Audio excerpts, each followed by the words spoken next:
ఓం శ్రీమాత్రే నమః. అందరికీ నమస్కారం అండి.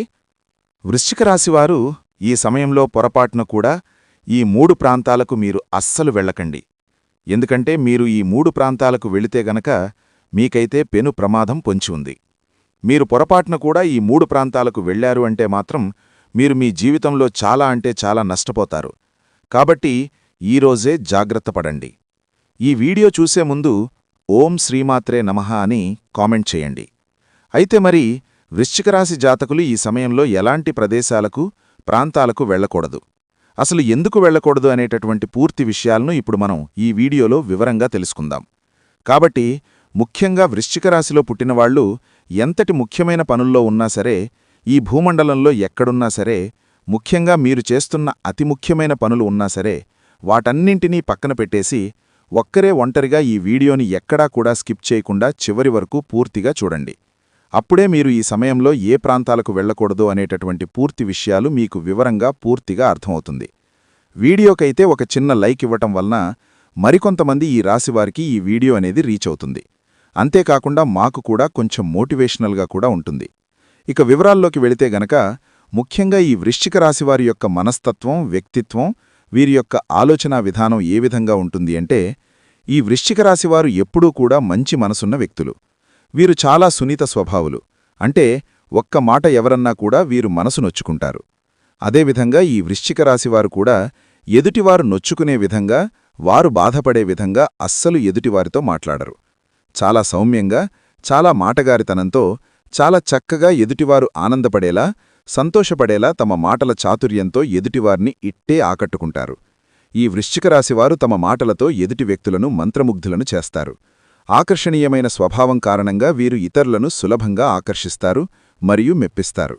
అదేవిధంగా తాము నొచ్చక, ఎదుటివారిని నొప్పించక ఈ వృశ్చిక రాశివారు ఎప్పుడూ కూడా వీరి జీవితంలో అలా ప్రవర్తిస్తూ ఉంటారు. వీరికి అందం, కళలు, సంగీతం మరియు మంచి విషయాలపై ప్రత్యేక ఆసక్తి ఉంటుంది.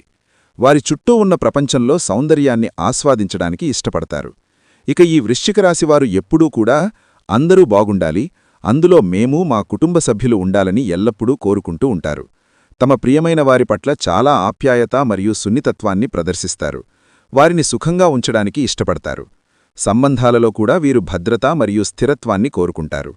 ఇక ఇంతటి మంచి మనస్సు, మంచి వ్యక్తిత్వం ఉన్నటువంటి ఈ వృశ్చికరాశి జాతకులు ఆ భగవంతుని యొక్క అనుగ్రహంతో వీరు చేస్తున్న ప్రతి రంగంలో కూడా చక్కటి ఆర్థిక లాభాలతో ముందు వరుసలో ఉంటారు.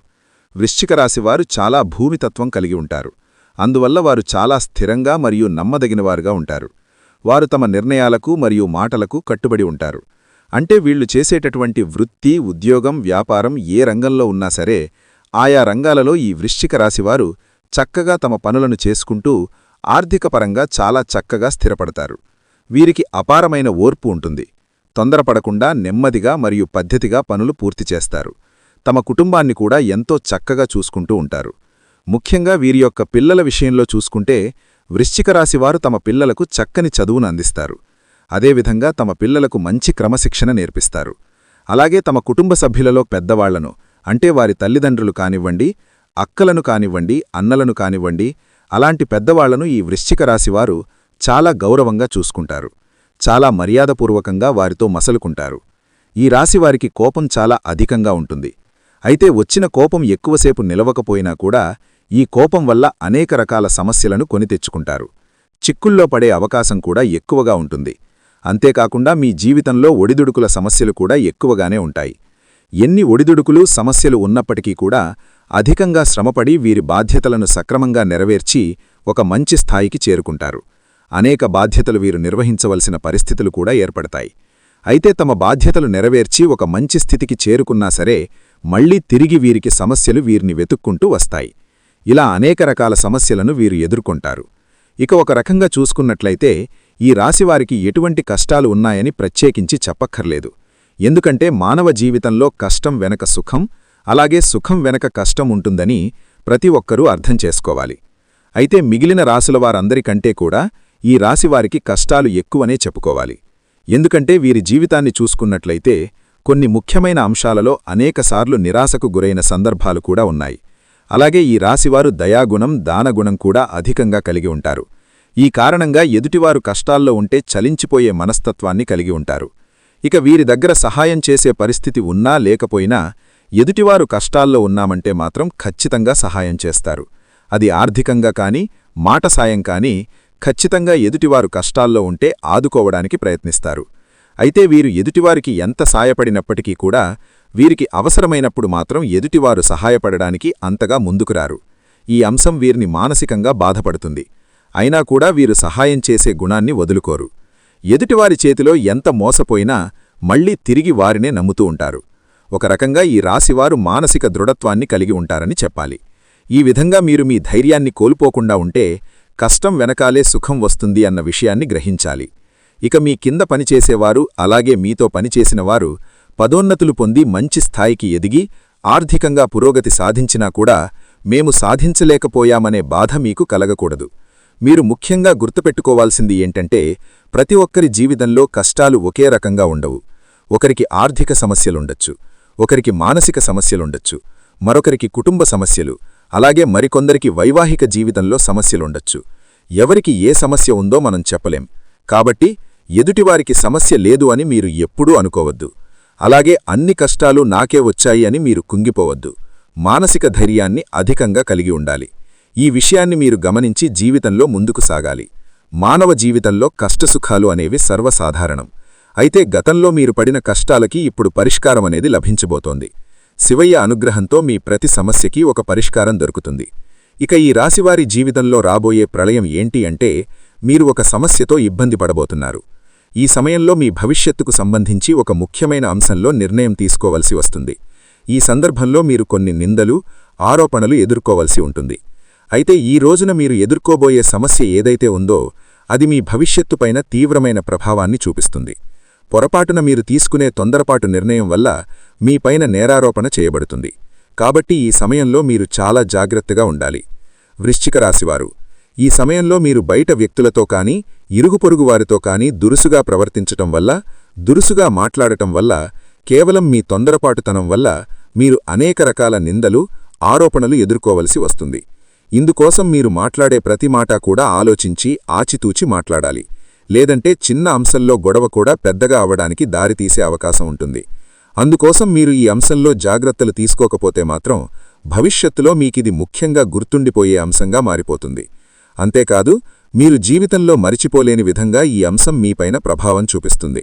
ఇటువంటి ఒక ముఖ్యమైన సంఘటన మీ జీవితంలో కనిపిస్తుంది.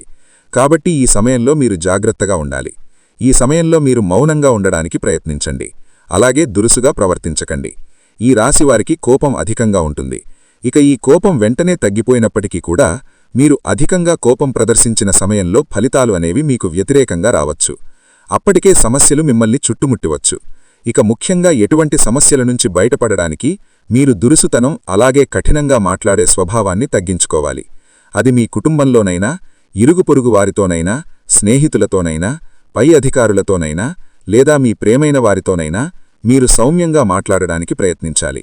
అయితే ఇటువంటి విపత్కరమైన పరిస్థితుల నుంచి మిమ్మల్ని కాపాడేది ఆ పరమశివుడే.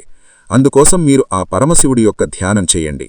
ప్రతిరోజు కూడా మీకు సమయం దొరికినప్పుడల్లా ఓం నమఃశివాయ అనే పంచాక్షరి మంత్రాన్ని చదువుకోండి. అలాగే వృశ్చికరాశివారు రోజూ మీకు వీలైనన్నిసార్లు మృత్యుంజయ మహామంత్రాన్ని చదువుకోండి. ఇలా చేసినట్లయితే కనుక మీ జీవితంలో ఎదురయ్యే ప్రతి సమస్యకి కూడా ఆ పరమశివుడు వెంటే ఉండి పరిష్కారాన్ని చూపిస్తాడు. అంతేకాదు పరమశివుడి యొక్క అనుగ్రహాన్ని పొందుతారు. ఎందుకంటే మీ జీవితంలో ఎటువంటి సమస్య మీ దరిదాపుల్లోకి రాకుండా శివయ్య కాపాడుతారు. అంతేకాదు శివుడికి నీళ్లతో అభిషేకం చేసినా సరే భోనశంకరుడు చాలా సులువుగా మిమ్మల్ని అనుగ్రహిస్తాడు. అయితే ప్రతి సోమవారం కూడా శివాలయానికి వెళ్లి శివాలయంలో దీపారాధన చేయటానికి ప్రయత్నించండి. ఆవునేతితో కాని నువ్వుల నూనెతో కాని దీపారాధన చేసి ఒక బిల్వపత్రాన్ని సమర్పించండి. ఒకవేళ మీకు గుడికి వెళ్లటానికి కుదరకపోతే మీ ఇంట్లో ఉండే శివలింగానికి బిల్వపత్రాన్ని సమర్పించి నీటితో అభిషేకం చెయ్యండి. ఈ విధంగా శివుణ్ణి పూజించినట్లయితే శివయ్య మిమ్మల్ని కష్టాల నుంచి బయటపడేస్తాడు. మీకు రాబోతున్న ప్రళయం నుంచి కూడా బయటపడేందుకు మార్గం తెరుచుకుంటుంది. అలాగే మీకున్నంతలో దానధర్మాలు చేయటం మంచిది. దానధర్మాలు చేయటం వల్ల ఎంతో పుణ్యఫలితం లభిస్తుంది. అపారమైన దైవశక్తిని పొందుతారు. ఇక మిగిలిన అంశాలలో మీరు మిశ్రమమైన ఫలితాలు పొందబోతున్నారు. అయితే మీకుండే కోపం, మాటతీరు అలాగే కఠినమైన స్వభావం కారణంగా ఈ సమస్య పెద్దదయ్యే అవకాశముంది. కాబట్టి ఈ అంశంలో జాగ్రత్త వహించండి. అలాగే తమ జీవిత భాగస్వామి విషయానికొస్తే వృశ్చిక రాశివారు స్త్రీలు కానివ్వండి, పురుషులు కానివ్వండి, తమ జీవిత భాగస్వామికి ఎనలేని, అంతులేని ప్రేమను పంచుతూ ఉంటారు. దీని కారణంగా ఈ వృశ్చిక రాశివారి యొక్క కుటుంబాన్ని, తమ యొక్క వ్యక్తిత్వాన్ని చూసి చాలామంది ఈర్ష్యపడుతూ వీరిపైన కుట్రలు, కుతంత్రాలు చేస్తూ వీరికి బాగా దిష్టి పెడుతూ ఉంటారు. కాబట్టి వృశ్చిక రాశివారికి తరచుగా కూడా దిష్టి తగులుతూ ఉంటుంది. ఇక ఈ దిష్టిని తగ్గించుకోవడానికి మీరేం చెయ్యాలి అంటే, ఎప్పుడైతే మీరు మీ పనుల మీద బయటికి వెళ్లి ఇంటికి వచ్చినప్పుడు కాళ్ళు చేతులు కడుక్కుని కొంచెం కళ్ళుప్పు చేతిలో తీసుకుని ఒక 3 సార్లు మీ తల చుట్టూతా యాంటీ క్లాక్ వైజ్ దిశగా 3 సార్లు క్లాక్ వైజ్ దిశగా 3 సార్లు తిప్పేసి ఆ ఉప్పును బయట పారేసి మళ్లీ కాళ్ళు చేతులు శుభ్రంగా కడుక్కుని ఇంట్లోకి వచ్చేయండి. ఈ విధంగా మీరు గనక చేస్తూ ఉంటే పూర్తిగా మీపైన ఉన్నటువంటి దిష్టి ప్రభావం మొత్తం తొలగిపోతుంది. చక్కగా మీరు మీ కుటుంబ సభ్యులతో కలిసి చాలా చక్కగా ఎంజాయ్ చేస్తారు. ఇక ముఖ్యంగా చెప్పాలనుకుంటే వీరి యాటిట్యూడ్, మంచితనం, మంచి మనస్సు ఉన్నటువంటి వృశ్చిక రాశివారు మాత్రం ఈ సమయంలో ఈ 3 ప్రాంతాలకు అస్సలు వెళ్ళకండి. ఒకవేళ మీరు గనక వెళ్లారు అంటే మాత్రం మీరు చిక్కుల్లో పడతారు. ముఖ్యంగా మీ ప్రాణానికే ప్రమాదం పొంచి ఉంది. ఎందుకంటే ఈ 3 ప్రాంతాలకు మీరు వెళితే గనక మీకు నెగటివ్ ఎనర్జీ అనేది చాలా వ్యాపిస్తుంది. ఆ ప్రదేశాలేమిటో ఇప్పుడు మనం తెలుసుకుందాం. ఇక ముఖ్యంగా వృశ్చిక రాశివారెవరైతే మిమ్మల్ని అవహేళన చేస్తారో, ఎవరైతే మీ మనస్సు బాధపెడతారో, ఎక్కడైతే మిమ్మల్ని అగౌరవపరుస్తారో అటువంటి ప్రదేశం, అది మీ బంధువుల్లో ఉండొచ్చు, మీ స్నేహితుల్లో ఉండొచ్చు, అలాంటి ప్రాంతాలకు మీరు గనక మాత్రం వెళ్ళకండి. అంటే మీరనుకుంటారు, వాళ్లు పైటి చాలా మంచిగా మాట్లాడతారు, ఏమన్నా కూడా మా మనుషులే అనుకుని మీరు వాళ్ల ఇంటిగ్గాని, వాళ్ల ప్రాంతానిగ్గాని, వారి ప్రదేశానికి వెళ్ళినప్పుడు మాత్రం మిమ్మల్ని నిర్లక్ష్యంగా చూస్తూ, మిమ్మల్ని అవహేళన చేస్తూ, మిమ్మల్ని కించపరుస్తూ మాట్లాడి మీకు నెగిటివ్ని ఇస్తూ ఉంటారు. దీని కారణంగా మీరు ఆ ప్రాంతాలకు వెళ్లి తిరిగి మీ ఇంటికి వచ్చినప్పుడు ఆ నెగిటివ్తో మీరు ఇంటికి వచ్చి ఆ నెగిటివ్ అంతా కూడా మీ ఇంట్లో వ్యాప్తి చెందుతుంది. దీని కారణంగా మీరు మానసికంగా, ఆర్థికంగా, ఆరోగ్యంగా ఎంతో నష్టపోతారు. కాబట్టి ఎవరైతే మిమ్మల్ని కించపరిచి, అవమానపరిచి, అగౌరవపరుస్తారో అటువంటి వారి యొక్క ఇంటికి, ఆ ప్రదేశానికి అస్సలు వెళ్ళకండి.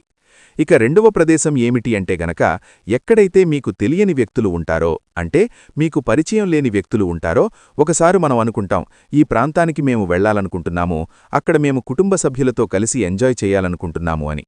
ప్రదేశానికి మీరు వెళ్ళాలి అనుకుంటున్నారు కాబట్టి వెళ్ళండి. అక్కడ మీకెవరైనా పరిచయం ఉన్న వ్యక్తులు ఉంటే గనక వెళ్ళండి.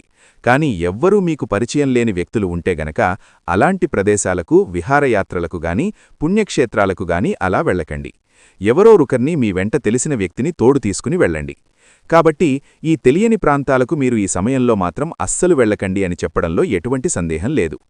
ఇక మూడో ప్రాంతం విషయానికొస్తే గనక, మీరు మాత్రం ఈ సమయంలో ముఖ్యంగా మీరున్నటువంటి ప్రదేశం ఏదైతే ఉంటుందో అది సిటీ కానివ్వండి, ఊరు కానివ్వండి, మీ ఊరు కానివ్వండి, అలాగే మీ సిటీని విడిచి ఇతర రాష్ట్రం వెళ్లడం కానివ్వండి, ఇతర దేశం కానివ్వండి, ఇలా వెళ్లాలి అనుకునేవారు తగిన జాగ్రత్తలు తప్పనిసరిగా తీసుకోండి. ఎందుకంటే భద్రత చాలా అవసరం. కాబట్టి మీరు మాత్రం ఈ సమయంలో మీరున్న ప్రాంతాన్ని వదిలేసి, మీ రాష్ట్రాన్ని వదిలేసి, ఈ దేశాన్ని వదిలేసి వెళుతుంటే తగిన జాగ్రత్తలు తీసుకోండి. మీరు మంచి రోజు చూసుకుని, పండితులను కనుక్కుని, మీ జాతకం చూపించుకుని, కుదిరితే మీ జాతకంలో ఏవైనా దోషాలుంటే వాటికి సంబంధించిన పూజలు చేయించుకుని, ఆ తర్వాత మీరు వెళ్లాలనుకున్న ప్రదేశానికి వెళ్ళండి. అప్పుడు మీకు అంతా మంచే జరుగుతుంది. చూశారు కదండి, వృశ్చిక రాశివారు ఈ సమయంలో ఏ 3 ప్రాంతాలకు వెళ్లకూడదు, వెళితే వారికి ఎటువంటి పరిణామాలు ఎదురవుతాయి అనే అంశాలను ఈ వీడియోలో తెలుసుకున్నారు కదా. శ్రీ మహాలక్ష్మీదేవి ఐశ్వర్యం, శ్రేయస్సు మరియు సుఖాలను ప్రసాదించే దేవత. కాబట్టి లక్ష్మీదేవి ఆరాధన వృశ్చిక రాశివారికి ఆర్థిక స్థిరత్వం, శ్రేయస్సు మరియు సంబంధాలలో ఆనందాన్ని ఇస్తుంది. మీరు ప్రతి శుక్రవారం లక్ష్మీదేవిని పూజించడం, కమల పువ్వులు సమర్పించడం వలన మీకు అంతా శుభమే జరుగుతుంది. అదేవిధంగా శనివారం రోజున వెంకటేశ్వర స్వామివారికి తులసిమాల సమర్పించండి. ముఖ్యంగా మంగళవారాలు లేదా శుక్రవారాలు అమ్మవారి స్తోత్రాలు, శ్రీ సూక్తం పఠించడం లేదా అష్టలక్ష్మీ స్తోత్రం, కనకధారా స్తోత్రం చదవడం వలన మీకు చాలా మంచి చేకూరుతుంది. అలాగే శుక్రవారం నాడు తెల్లటి దుస్తులు ధరించడం లేదా తెల్లటి వస్తువులను దానం చేయటం చాలా శుభప్రదం. ఇక గోమాతకు ఉడికించిన తెల్లటి అన్నం, ముఖ్యంగా కొద్దిగా బెల్లం కలిపి ఆహారంగా అందించండి. అలాగే బెల్లాన్ని లేదా బెల్లం కలిపిన ఆహారాన్ని పెట్టడం చాలా మంచిది. ఇది శుక్రుడికి బలాన్నిస్తుంది. శుక్రవారం శుక్రగ్రహ అధిపతి రోజు కాబట్టి శుక్రవారాలలో ఈ పదార్థాలను గోమాతకు అందించడం అత్యంత శుభకరం మరియు మీ జాతకంలో శుక్రుడి అనుగ్రహాన్ని పెంచుతుంది. గోమాతను ఆరాధిస్తే సకల దేవతలను ఆరాధించినట్టే. ఈ విధంగా మీరు ఈ దేవత ఆరాధన, ఈ పరిహారం చేసుకుంటే ఖచ్చితంగా మీరు మీ జీవితంలో మీకు వచ్చేటటువంటి అడ్డంకులు, ఆపదలు తొలగిపోతాయి. మీరు చేస్తున్న ప్రతి పనిలో 3 పువ్వులు 6 కాయలుగా విరజిల్లుతుంది. ఈ వీడియో గనక మీకు నచ్చినట్లయితే ప్లీజ్ లైక్ చేసి మీ ఫ్రెండ్స్ అండ్ ఫ్యామిలీ మెంబర్స్లో వృశ్చిక రాశివారుంటే వారితో మర్చిపోకుండా ఈ వీడియోని షేర్ చేసుకోండి. అలాగే మా కొత్త వీడియోస్ మీకు వెంటనే చేరాలంటే మా ఛానల్ని సబ్స్క్రైబ్ చేసుకుని పక్కనే ఉన్నటువంటి బెల్ ఐకాన్ని ప్రెస్ చేయండి. ధన్యవాదములు.